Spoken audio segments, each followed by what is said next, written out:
Kiislamu linalotolewa leo mbele yenu viongozi wa jumuiya na taasisi mbalimbali za Kiislamu na wanahabari, leo tarehe 20 mwezi wa 11 2025, likianza kwa kusema assalamu alaikum wa rahmatullahi wa barakatuh.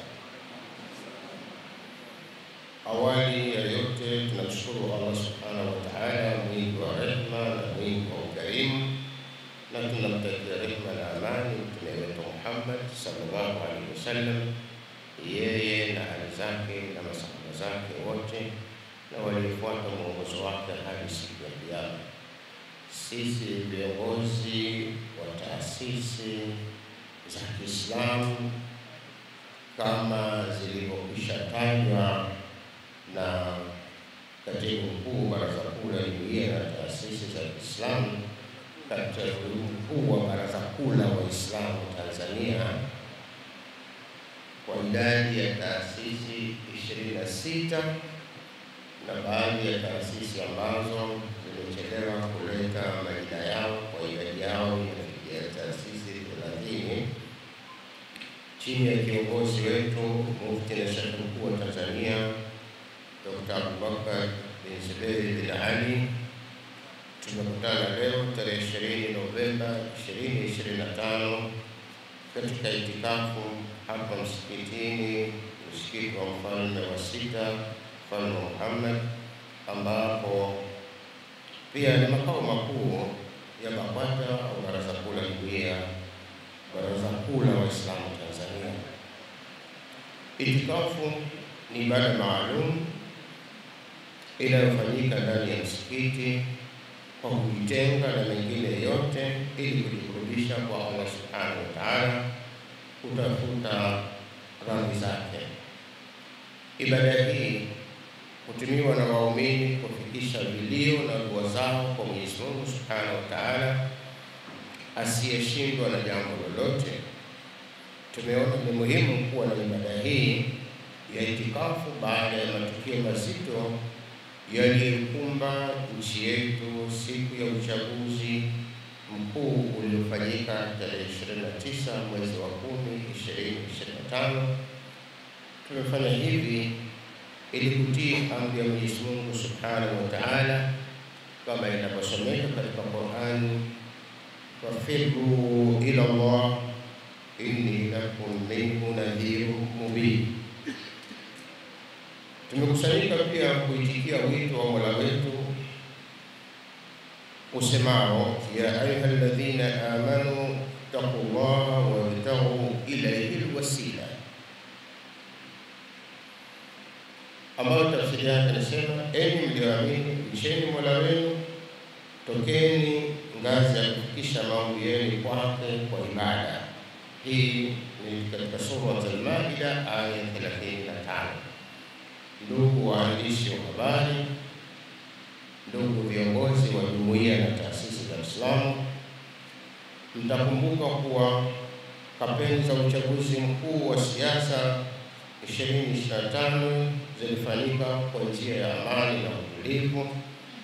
Upigaji kura ulianza vizuri katika mikoa mingi ambapo wananchi walijitokeza kupiga kura kwa amani hadi jioni bila ya kuwepo vurugu. Hata hivyo, katika baadhi ya mikoa kulijitokeza fujo zilizolenga kuvuruga zoezi la kupiga kura na wakati fulani kuhesabu kura. Katika vurugu hizo, nyumba na vituo vya mafuta vilichomwa, miundombinu ya umma iliharibiwa, biashara za watu binafsi zilivamiwa na kuchomwa moto, vituo vya polisi vilishambuliwa, ofisi kadhaa za chama kimoja cha siasa zilichomwa moto, majengo ya serikali kuu na serikali za mitaa yalivamiwa na kuchomwa. Kubwa zaidi, watu wajeruhiwa na kupoteza maisha, wakiwemo askari ambao walijitokeza kulinda mali na maisha ya raia.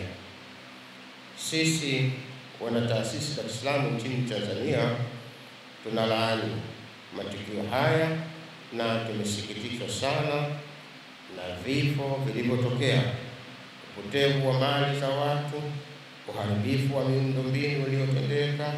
Tumehuzunisha sana na hali hii ambayo pamoja na mambo mengine imeathiri taswira ya nchi yetu. Ndugu viongozi wa jumuiya na taasisi Islamu na wanahabari, mtakumbuka kwamba baada ya matukio haya yalitokea matamko mbalimbali. Yapo matamko yaliyotaka wananchi watulie, maridhiano yafanyike ili nchi yetu irejee katika hali yake ya kawaida kwa upande mwingine, na yapo matamko ambayo kwa maudhui yake yamechochea na kuamsha hasira kwa namna ambayo yanahatarisha amani na utulivu, mshikamano na umoja wetu tuliojenga kwa miaka mingi tangu kuasisiwa kwa taifa letu. Kutokana na hali hiyo, tumeingia katika itikafu hii kumkimbilia Mwenyezi Mungu Subhanahu wa Ta'ala, Mola wetu, kwa dua na ibada, kuwaombea wote waliofariki na waliopata hasara. Tunamwomba Mola wetu awape badili ya kile walichopoteza au walivyovikosa, na tunambembeleza Mwenyezi Mungu Subhanahu wa Ta'ala atushike mkono katika kutafakari njia sahihi ya kuivusha nchi yetu, na tunamwomba atupe nguvu na busara ya kukikabili kipindi hichi kigumu bila mpasuko, ili wananchi wote tuendelee kuishi salama na amani. Baada ya kutafakari kwa kina, tunatamka na kuazimia mambo yafuatayo. La kwanza, kupokea kwa heshima kubwa na kuunga mkono hotuba ya Mheshimiwa Rais Dr. Samia Suluhu Hassan, Rais wa Jamhuri ya Muungano wa Tanzania, aliyeitoa katika uzinduzi wa Bunge la 13 jijini Dodoma tarehe 14 Novemba 2025. Namba 2, tunaunga mkono hatua ya Mheshimiwa Rais kuunda tume huru ya uchunguzi yenye madhumuni aliyotamka kwenye hotuba yake. Ninanukuu: serikali imechukua hatua ya kuunda tume ya kuchunguza yaliyotokea, Equity Commission, ili tujue kiini cha tatizo. Taarifa hiyo itatuongoza kujielekeza kwenye mazungumzo ya kuleta maelewano na amani. Maneno haya yana hekima ya uongozi, sisi tunaunga mkono kikamilifu. Mwenyezi Mungu Subhanahu wa Ta'ala anasema, ya ayyuhalladhina amanu in ja'akum fasiqun binaba'in fatabayyanu an tusibu qauman bijahala fatusbihu ala ma fa'altum nadimin. Hii ni katika sura Al-Hujurat aya 6. Mtu fasiki akikujieni na habari, ichunguzeni habari hiyo kwanza ili kupata uhakika wake, msije mkamwadhibu au mkamhukumu mtu kwa kutojua,